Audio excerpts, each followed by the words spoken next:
Welcome, everybody. Thank you for joining us this afternoon. My name is Rachel Bovard. I'm with the Internet Accountability Project. We're a group of conservatives that are concerned about the power of big tech, and we're interested in facilitating conversations about what to do about it. So to that end, joining me this afternoon is Congressman Ken Buck. He represents Colorado's 4th District. He started his career in the Department of Justice, and then he joined the U.S. Attorney's Office in Colorado before being elected as District Attorney in Weld County. In the House, he serves on several committees, but including the House Judiciary Committee and its subcommittee on Antitrust, Commercial, and Administrative Law, which is going to form the basis of this discussion today. So, Congressman, thank you for joining us. My pleasure. Thank you for having me. So I'm going to get right to it. Amidst this very strange time that we're living in this coronavirus pandemic, it's revealed both the necessity of big tech, but also the power that it's amassed over our lives. Case in point, we're doing this call on Zoom, which we couldn't do without tech. But that has caused, I think, some people to frame this discussion about tech going forward in the phrase, is the techlash over? Should we still be able to criticize big tech? And so I put that to you, is the techlash over? Yeah, I think it's a great question. And I think while we appreciate the technology that we have right now, and it is absolutely essential to really try to keep the economy rolling in some way, even though we're certainly hurting, I think that the key is understanding how we got to where we are with technology. We are a technology-driven country because of the free market, not in spite of it. And I think that if we are going to have even greater technology, we're going to have even greater freedom in the marketplace and encourage more innovation, not less. And so I think that the idea that we can't criticize the tech world and that we can't make it better and that we can't increase competition is a misplaced idea. I think we should absolutely appreciate what we have and at the same time work very hard to make it better. So moving forward kind of to the heart of this discussion, you've done a lot of work on looking at the antitrust and competition in the tech market. And there's a lot of news on this front right now with the Department of Justice and the 50 state attorneys general looking into filing an antitrust suit against Google. And, you know, there's an impulse on the right, I think, to characterize antitrust as broadly bad for business. But you're one of the most outspoken conservatives on Capitol Hill. You're a member of the House Freedom Caucus. I have known you for several years. You don't back away from a fight. And yet you've been an advocate for examining the competition problems posed by many of these internet platforms, particularly Google and particularly Amazon. And so as a conservative, what are your concerns with how they compete against others in the market? But put simply, why should conservatives be concerned? Well, first of all, I want to thank you. I hope I don't back away from a fight. I have enjoyed fighting most of my life, and I think that Capitol Hill presents great opportunities to fight. But as conservatives, we embrace free market capitalism. We understand that countries that value economic freedom tend to value political freedom, and that free markets are synonymous with the free people. On the right, we also understand that free market capitalism is by far the most efficient and effective economic system, and it is the optimum way to allocate resources. So as we move forward with free market capitalism, I think we have to make sure that the tech world is not suppressing innovation. And that's really what the antitrust laws are designed to do. And I think many conservatives understand that this country is a country based on small business creation and development.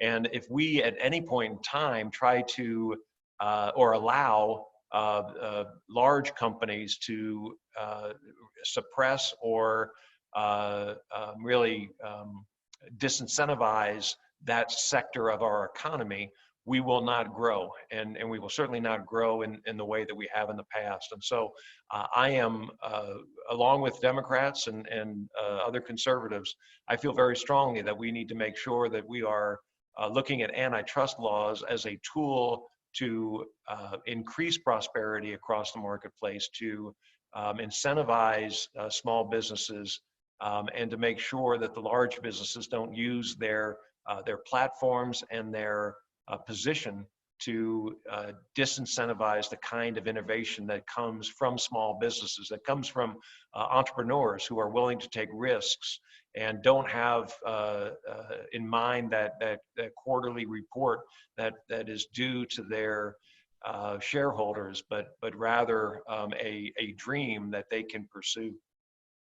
Well, I wonder if you can talk a little bit about that more specifically, because I know with your work on the Antitrust Subcommittee, you've been involved in some of the field hearings, I believe, that you had looking at whether or not small innovators can still compete fairly against Google, Facebook, and Amazon.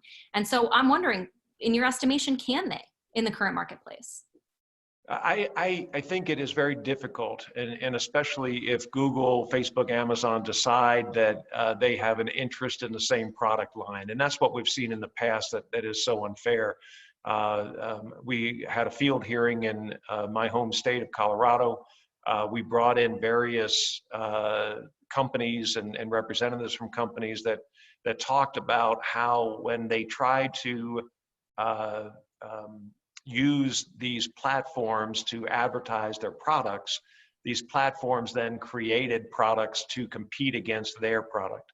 And it was an unfair competition because the platform allowed or favored its own product and used the information that it received in the advertising and sales areas to unfairly compete. And so I think that it's one thing having these great platforms, it's another thing allowing them to compete with particular product lines.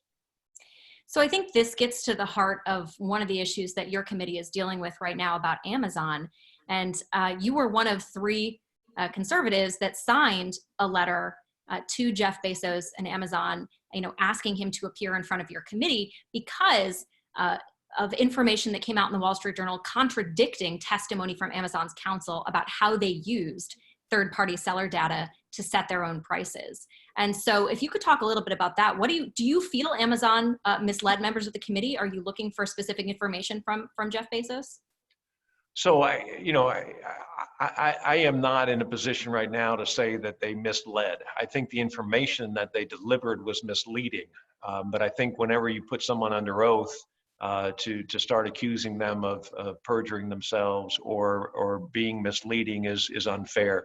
I don't know what information they had before they came into the meeting, but it's clear to me that Amazon competes unfairly with many of the product lines that they are serving as a platform for. So I think that it would be very helpful to have the chairman of the board to come in and explain what the company's position is and what efforts he's making to make sure that those rules, those procedures are being followed in the company.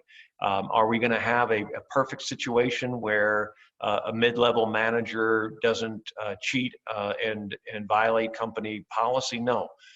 We don't expect that in Congress. What we do expect, though, is for the company to try to enforce its rules and make sure that it is competing fairly in the marketplace. And I think based on some of the investigative journalists' reports in the Wall Street Journal and some reports that have appeared elsewhere, it is absolutely clear that Amazon is not following its own policies.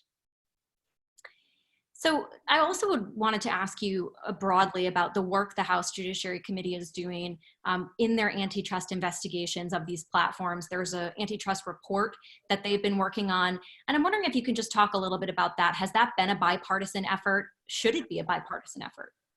It is a bipartisan effort, and it should be a bipartisan effort. And the only way that this succeeds, the only way that this investigation succeeds and that we really strengthen the marketplace is to have a bipartisan and bicameral effort. And I've been very impressed with Chairman Cicilline, the chairman of the Antitrust Subcommittee.